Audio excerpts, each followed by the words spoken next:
Assalamualaikum warahmatullahi wabarakatuh. Perkenalkan, nama saya Robiatul Khairunisa dengan NIM 2003221000067, kelas Agribisnis C, angkatan 2020, Fakultas Pertanian, Universitas Trunojoyo Madura. Saya di sini akan menjelaskan terkait tentang simptomatik pada tanaman. Simptomatik adalah bagian dari fitopatologi yang menyelidiki, melukiskan, dan membanding-bandingkan gejala penyakit tumbuhan. Adanya penyakit pada tanaman dapat diketahui melalui dua penampakan, yaitu tanda dan gejala. Gejala adalah ekspresi dari inang terhadap kondisi penyakit patologi, sehingga suatu penyakit tertentu dapat dibedakan dengan penyakit lain. Gejala selalu berubah dengan perkembangnya penyakit. Seri dari gejala disebut sindrom. Diagnosis penyakit tumbuhan di lapangan sebagian besar tergantung kepada sindrom.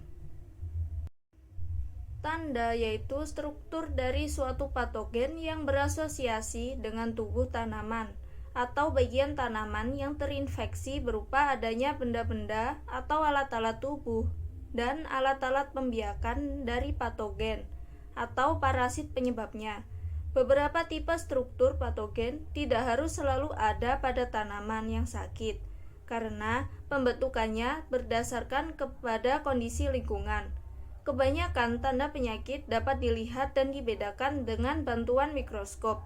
Misalnya, tanda penyakit berupa miselium, spora, tubuh buah jamur, dan sel atau lendir bakteri. Yang pertama, saya akan menjelaskan tentang gejala nekrotik. Di sini saya sudah ada tanaman daun bidara, di mana tanaman daun bidara ini terkena gejala nekrotik. Gejala nekrotik terjadi karena adanya kerusakan pada sel atau bagian sel, bahkan kematian sel.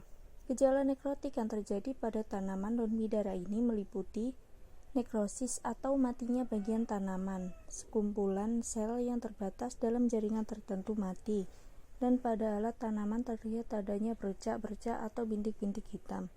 Nekrosis merupakan kerusakan atau kematian sel-sel, jaringan atau organ tumbuhan. Gejala nekrosis yang berkembang pada bagian batang dapat menyebabkan batang mengering dan tidak mampu menopang bagian atas tanaman, sehingga tanaman terkulai atau mati. Hidrosis disebabkan karena air sel keluar dari ruang sel, masuk ke dalam ruang sela-sela sel. Bagian ini akan tampak kebasah-basahan. Klorosis yaitu rusaknya kloroplas yang menyebabkan menguningnya bagian-bagian yang lazimnya berwarna hijau. Kemudian layu, yaitu gejala sekunder yang disebabkan karena adanya gangguan dalam berkas pengangkutan atau adanya kerusakan pada susunan akar yang menyebabkan tidak seimbangnya penguapan dengan pengangkutan air. Kemudian gosong atau scorch, yang sering disebut terbakar, adalah mati dan mengeringnya bagian tanaman tertentu, hampir sama dengan gejala nekrosis. Mati ujung biasanya terjadi pada ranting atau cabang yang dimulai dari ujungnya, baru meluas ke pangkal.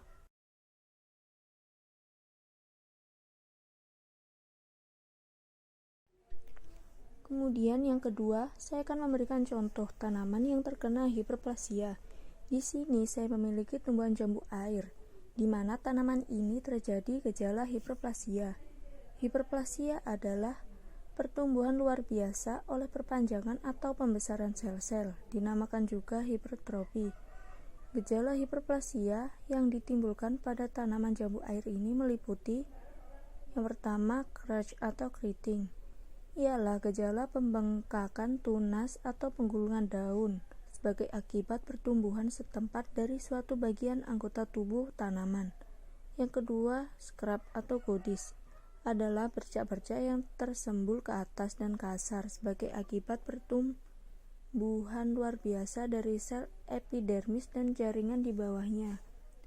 Kemudian, tumefaction atau tumefaksi adalah penumpukan bahan makanan yang berlebihan di bagian atas batang atau akar sehingga menimbulkan pembengkakan bentuk-bentuknya seperti puru, bintil, dan kutil pada tanaman. Dan yang ketiga, saya memiliki tanaman cabai, di mana tanaman cabai ini terkena gejala hipoplasia. Gejala hipoplasia adalah gejala yang disebabkan karena terhambatnya atau terhentinya pertumbuhan sel.